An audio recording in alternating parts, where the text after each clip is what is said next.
लेकिन इस सारे लॉकडाउन में कई चीज़ें देखने को आई हैं जो वाकई में बड़ी गंभीर हैं, हैरान करने वाली हैं। बहुत सी चीज़ें दिखती नहीं थी, लेकिन इस बार तो बिल्कुल इस लॉकडाउन में वो साफ दिखने लगी हैं सारी की सारी चीज़ें।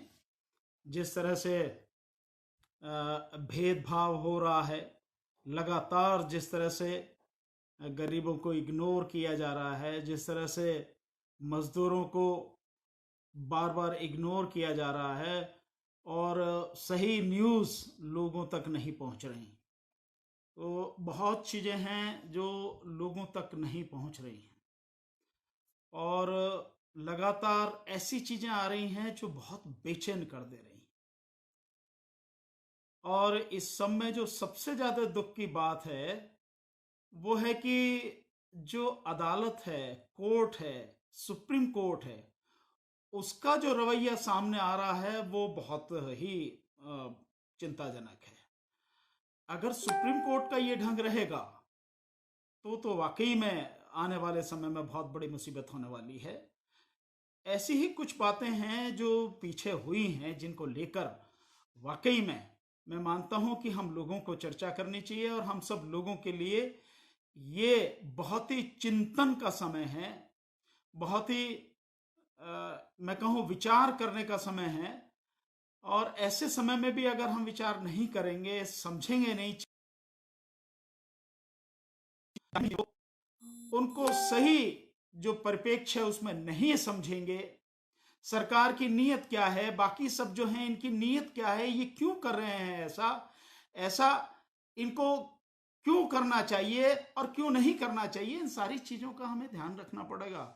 बहुत गंभीर परिस्थिति है। सुप्रीम कोर्ट ने जिस तरह की कुछ टिप्पणियां की हैं, यहाँ तक कि सुप्रीम कोर्ट के चीफ जस्टिस साहब ने जो बात कही है, हम सभी के लिए, पूरे देशवासियों के लिए बहुत गंभीर विचार विमर्श का समय है।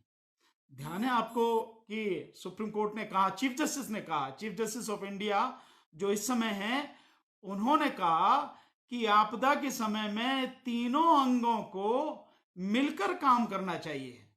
ये मिलकर काम करने के लिए सुप्रीम कोर्ट नहीं बनाई गई है। ये अदालतों को इतने अधिकार मिलकर काम करने के लिए नहीं बनाए गए हैं।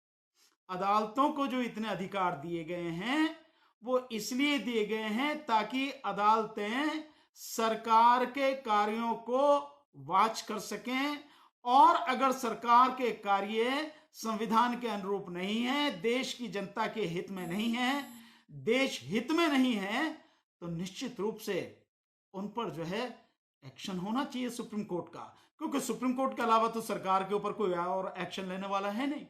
लेकिन बड़ी गंभीर परिस्थिति हो जाती है कि जब सुप्रीम कोर्ट के चीफ जस्टिस कहते हैं कि इन्हें ऐसे समय में सरकार के साथ मिलकर काम करना चाहिए, मिलकर काम करना चाहिए, तो इसका मतलब बहुत सीधा साफ हो गया कि जो सरकार कर रही है आप उसको हाँ में हाँ मिलाए चले जाओ, उस पर टिक मार्क किए चले जाओ कि हाँ जो भी कर रही है सरकार सही कर रही है, सरकार कुछ गलत नहीं कर रही, सरकार ने जो सोचा वो भी सही, सरकार जो कर रही है वो भी सही, जो आगे करेगी वो भी सही, सरकार की जो योजना है वो भी सही। एक और इसमें देखिए कि प्रवासी जो मजदूर हैं उनको लाने के लिए और उनके गांव पहुंचाने के लिए एक जो रिट पड़ी है, रिट डाली गई है कि सरकार से पूछा जाए, तो सरकार से सुप्रीम कोर्ट को उससे जवाब लेने के बजाय सुप्रीम कोर्ट कह रही है, पूछ रही है, सरकार से पूछ रही है कि क्या उन प्रवासी मजदूरों को उनके गांव में भेज सकते हैं क्या। समझिए आप इस चीज की गंभीरता को कि सुप्रीम कोर्ट को कहना ही चाहिए कि भाई ये पिटीशन आया है, आपको ये नोटिस भेजना, आप इसका जवाब दीजिए। और देन उसके बाद में सुप्रीम कोर्ट के जवाब आने के बाद में, क्योंकि ये सब अर्जेंट मैटर है, ये जब तक कोरोना का मामला चल रहा है प्रवासी मजदूरों का तब तक ही मसला है, उसके बाद में सारी स्थिति जो है थोड़ा अलग तरीके से बैठेगी। सो उस समय में जब सरकार से माननीय अदालत को जवाब लेना चाहिए, सरकार पूछ रही है, इसका मतलब ये हुआ कि क्या उन्हें भेज सकते हैं या नहीं भेज सकते हैं। तो इसका मतलब यह है कि सरकार कहेगी नहीं भेजना तो नहीं भेजेंगे आप। तो क्या अदालत सरकार के हिसाब से चल रही है? क्या अदालतों को सरकार के हिसाब से चलना चाहिए? सरकार की मर्जी के अनुसार, उसकी मर्जी के अनुरूप काम करना चाहिए? इस बात के लिए अदालतें बनाई गई हैं।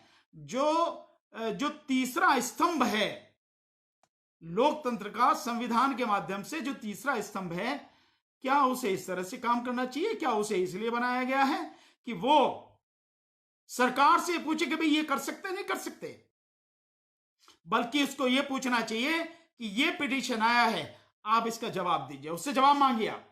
देन उसके बाद में जब आर्गुमेंट हो, मैटर फाइनली जब सुना जाए, तब आप डिसाइड कीजिए कि क्या सही है, क्या गलत है, क्या कॉन्स्टिट्यूशन के अनुरूप है और क्या कॉन्स्टिट्यूशन के अगेंस्ट है। हमें उन सारी चीजों को देखना है, लेकिन ऐसा नहीं हो रहा।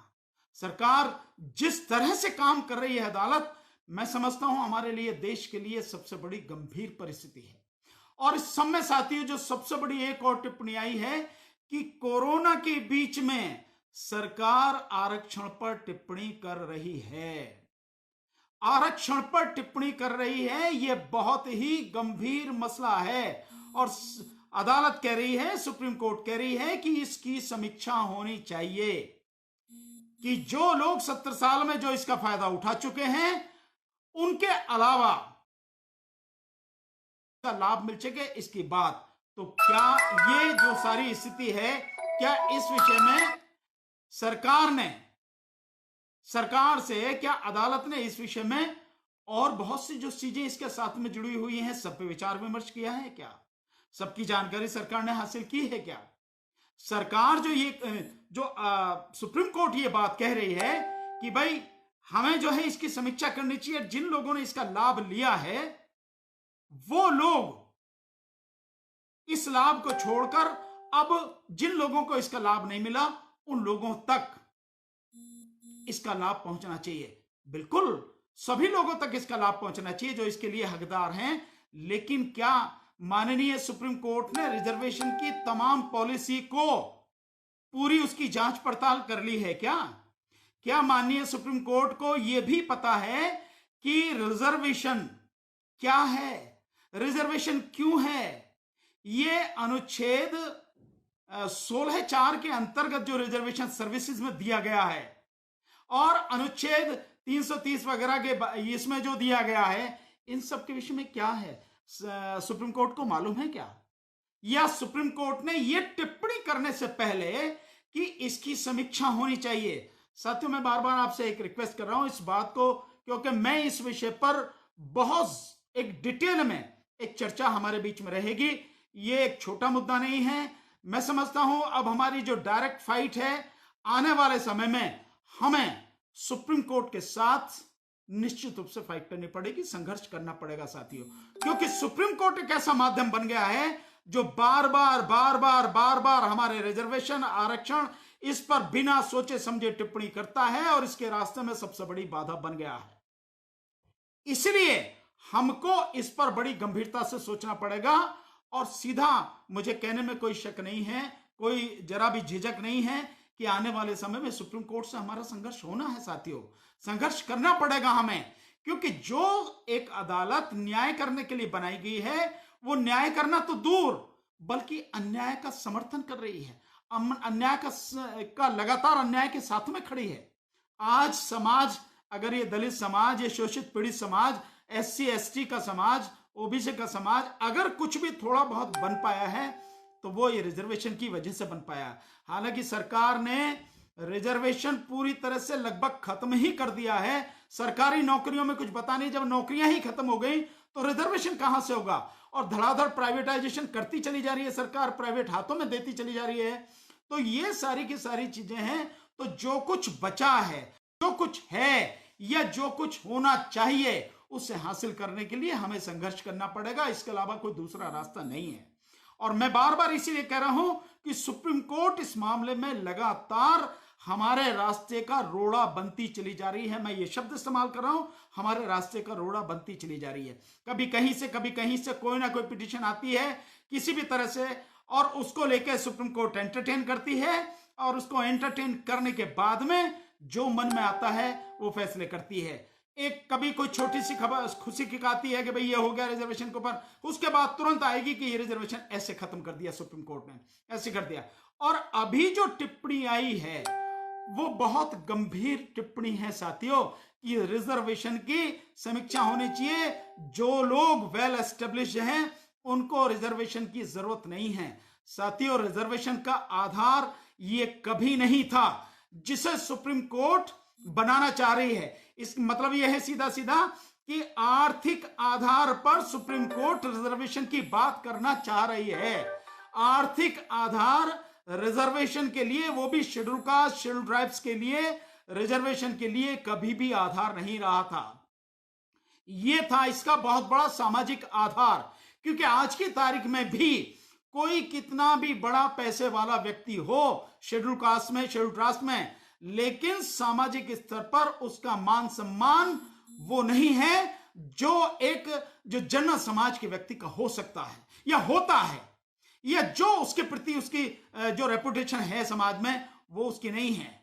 ये जो सारी की सारी चीजें हैं, इन सारी चीजों को देखना पड़ेगा। इसलिए रिजर्वेशन का आधार कभी आर्थिक था नहीं। अगर आर्थिक आधार होता तो संविधान में ही होता। अगर आर्थिक आधार होता तो संविधान निर्माता बाबा साहब डॉक्टर अम्बेडकर और हमारी संविधान सभा वो उसी समय इस बात की चर्चा करती, लेकिन उन्होंने ऐसी कोई चर्चा नहीं करी।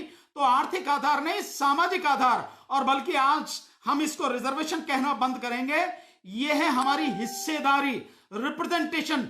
ये हमारे लिए सबसे उचित शब्द है। रिजर्वेशन कहना बंद करेंगे, अब हम इसको कहेंगे प्रतिनिधित्व, रिप्रेजेंटेशन। इस देश में हमारी जितनी हिस्सेदारी है, अपनी हिस्सेदारी अब हम लेंगे और छीनेंगे। साथियों, मांगने की बात नहीं है, ना हम सुप्रीम कोर्ट से मांगेंगे, ना हम सरकार से मांगेंगे, ना ये देने वाले कोई हैं, बल्कि हमारा हिस्सा है, देश में हमारा हिस्सा है। हम अपनी ताकत को इतना बढ़ाएंगे, हम अपने संगठन को, अपनी शक्ति को इतना बढ़ाएंगे कि अपना हिस्सा हम छीनेंगे। साथियों, हमें इस पे काम करना है। अब तक जो भी होता रहा या हमारे नेता जो भी करते रहे, जिस तरह की भी चीजें नहीं, हम मांगने की स्थिति में रहे, हम केवल मांगते रहे। मांगना नहीं है साथियों, मांगना बहुत हो चुका, मांग बंद, अब छीनने के लिए काम करना है। और सुप्रीम कोर्ट जो ये बात कहती है कि इसकी समीक्षा होनी चाहिए, पहले सुप्रीम कोर्ट इस बात को बताए कि जो reservation schedule caste schedule tribes का 16.5% जो शेड्यूल कास्ट का था, 15% और 7.5% जो शेड्यूल ट्राइब्स का था, यानी टोटल 22.5%। क्या वो 22.5% रिजर्वेशन आज तक कभी पूरा हुआ है? नहीं हुआ। जो 22.5% रिजर्वेशन है वो आज तक कभी पूरा नहीं हुआ। मुश्किल से 11 या 12% जो रिजर्वेशन है वो पूरा हुआ, और उसमें भी अगर क्लास 4 वाला रिजर्वेशन हम निकाल दें, क्लास 4 की श्रेणी में जो रिजर्वेशन रहा है, अगर हम उसको निकाल दें तो हमारा रिजर्वेशन मुश्किल से 6 या 7% रहा है। बाकी सारा का सारा जो है वो सब इन्होंने खाया है। तो जो आज तक हमारा 10-11% रिजर्वेशन खाते रहे हैं, यही जनरल समाज के लोग खाते रहे। किसी से छुपा नहीं है, कोई ऐसा नहीं है जो इस चीज को नहीं जानता हो। न केवल हमारा SC ST का खाया है, बल्कि OBC का खाया है, और लगातार खा रहे हैं। कहां OBC की आबादी 52% से ज्यादा है देश में, और उसको रिजर्वेशन कितना मिल रहा है? 27%, और वो 27% भी मिल नहीं रहा। सबसे बड़ी बात है, अगर आप देखें जो प्रोफेसर्स हैं, यूनिवर्सिटीज में जो प्रोफेसर्स हैं, उनकी स्थिति क्या है साथियों? 93% उसमें जनरल समाज के लोग हैं, और उनमें भी मैक्सिमम ब्राह्मण समाज के लोग हैं। साथियों, ये रिजर्वेशन की बात कर रहे हैं आप, पहले आप जो है पहले उससे तो पूरा कीजिए। आप 97% प्रोफेसर, ना तो प्रोफेसर, ना एसोसिएट प्रोफेसर, ना असिस्टेंट प्रोफेसर, मतलब यूनिवर्सिटी का ये हाल है। और इसी के साथ वो सारा का सारा हाल स्कूलों का हाल है। आप अगर देख लेंगे सो पूरे बाकी सारे इस एरिया में भी, और जो फील्ड है उनमें भी, मैं आपको एक छोटा सा करके बताता हूं, आपको इसकी समझ में आ जाएगी। सुप्रीम कोर्ट इस देश की आज की तारीख में 35 जज हैं। उन 35 जजों में कितने जज हैं आज की तारीख में? 1। यानी आप मान लीजिए कि जब से हमारी ये सुप्रीम कोर्ट बनी 1950 के बाद से लेके आज 70 साल हो गए। 70 साल में 4 जज शेड्यूल कास्ट के बने हैं, शेड्यूल ट्राइब्स का 1 भी नहीं बना है, बैकवर्ड के साथ 1 या 2 बने हैं, और इससे अलावा कुछ नहीं। बाकी सारे के सारे कौन लोग हैं? वो सारे के सारे सवर्ण समाज के लोग हैं, जन्नत समाज के लोग हैं सुप्रीम कोर्ट में।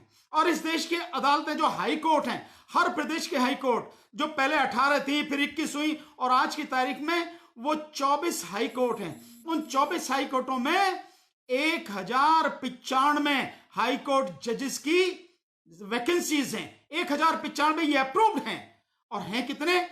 मुश्किल से जो खाली पड़ी हैं, लगभग 450 जो हाई कोर्ट जजेस की सीटें वो खाली पड़ी हैं साथियों।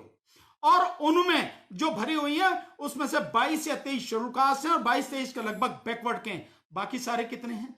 जबकि होना कितना चाहिए? अगर हम सुप्रीम कोर्ट की बात करते हैं तो सुप्रीम कोर्ट में SC, ST और OBC टोटल मिला के कम से कम 17 जज होने चाहिए। 17 जज SC, ST, OBC के। और हाई कोर्ट में कितने होने चाहिए? 1095 का 50% कर लीजिए। मैं अभी उसी की बात कर रहा हूं। हालांकि वो भी एक सबसे बड़ा सवाल है कि 50% से ज्यादा आरक्षण नहीं होगा, उस पर भी मैं बात बताऊंगा।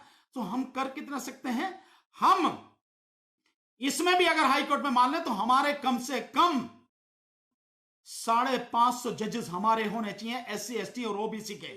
इसके अलावा साथियों, अगर जो बाकी नीचे की जो कोर्ट हैं उनका आप हाल लगा सकते हैं कि क्या हाल है।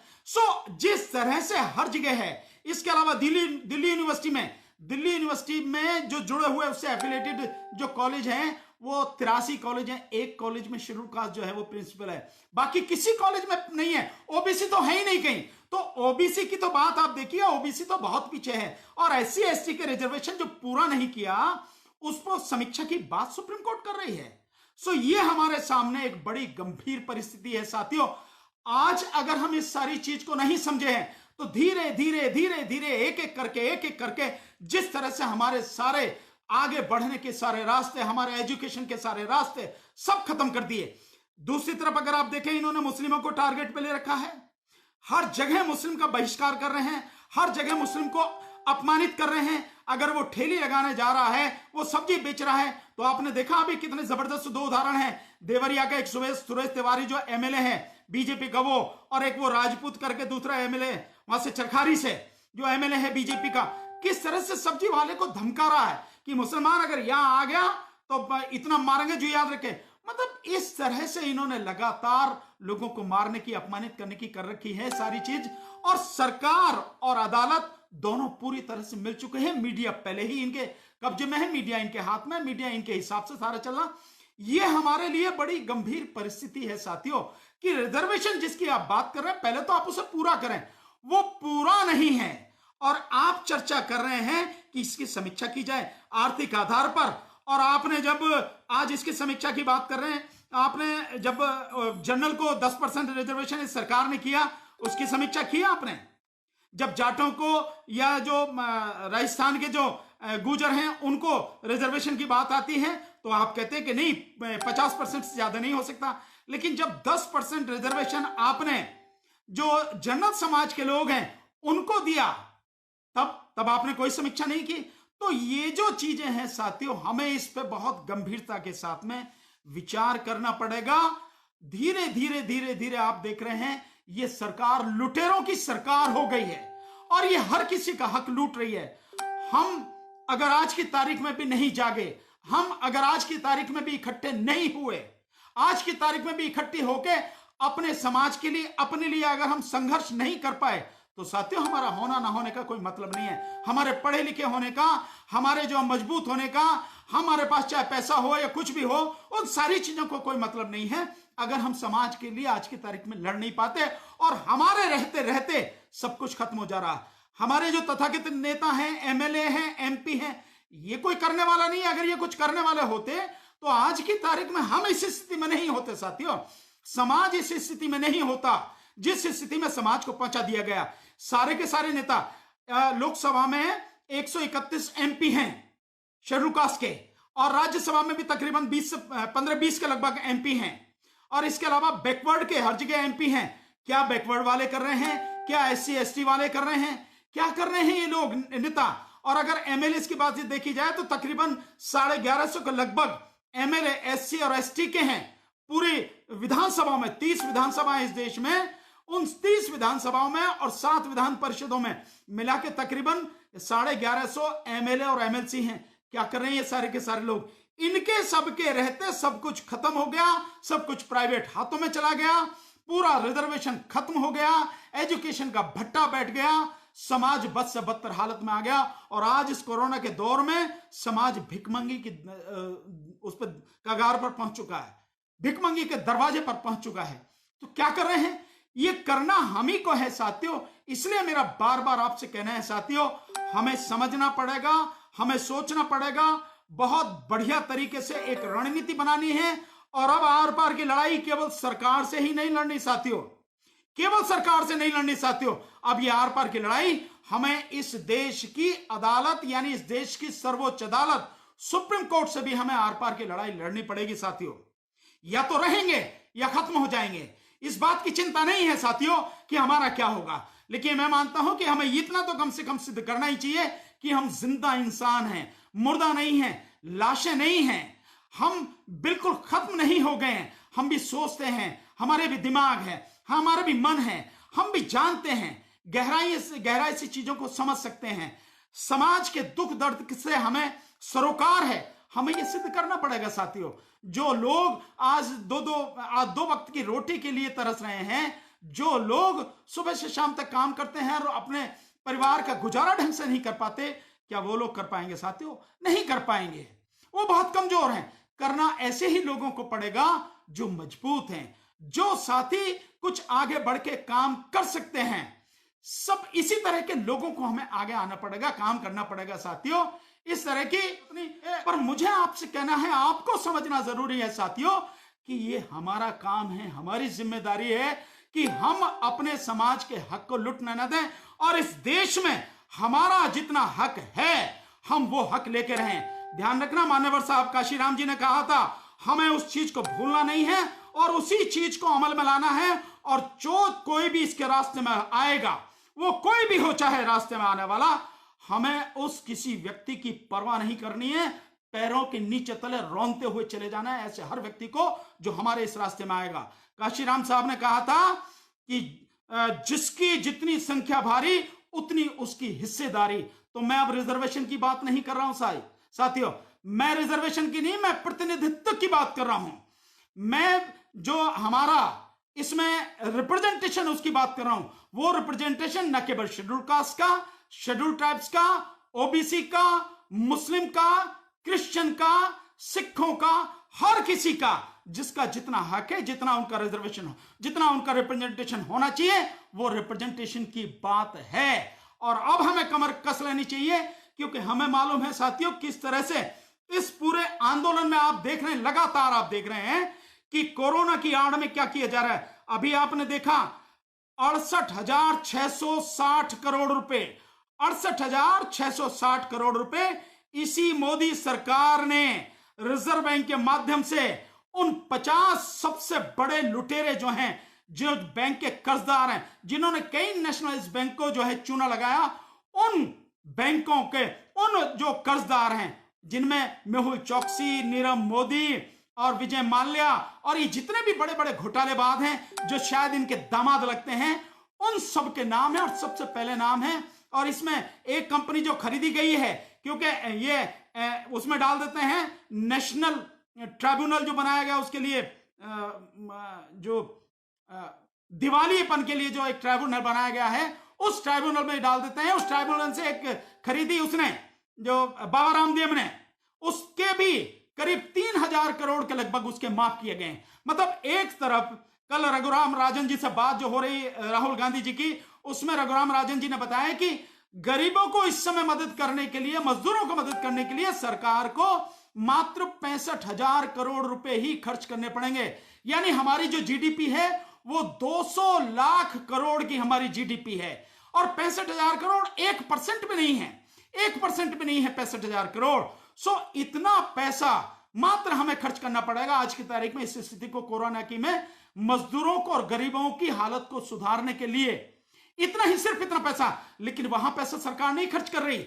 जो 1.7 लाख करोड़ दिया, वो भी वो मनरेगा का भी जोड़ के, किसानों का भी जोड़ के, वो सब मिला मिलू के सब कुछ किया। लेकिन वैसे जो देना चाहिए कोई मदद नहीं, डॉक्टरों की कोई मदद नहीं, नर्सिस के लिए कोई मदद नहीं, जो लोग कोरोना के साथ में लड़ रहे हैं, डॉक्टर और पूरा स्टाफ, उनके लिए अभी तक किट नहीं है, टेस्टिंग की किट नहीं है। टेस्टिंग की किट में भी 18 करोड़ 75 लाख रुपए बेईमानी कर ली, घोटाला कर लिया गया, जिस व्यक्ति को दिखी, और उसमें कोई दलित नहीं था, कोई ओबीसी नहीं था, कोई मुस्लिम नहीं था, सारे वो जनरल समाज के लोग थे, जिन्होंने ऐसे बुरे समय में भी, ऐसे भयानक समय में भी 18 करोड़ 75 लाख का घोटाला किया।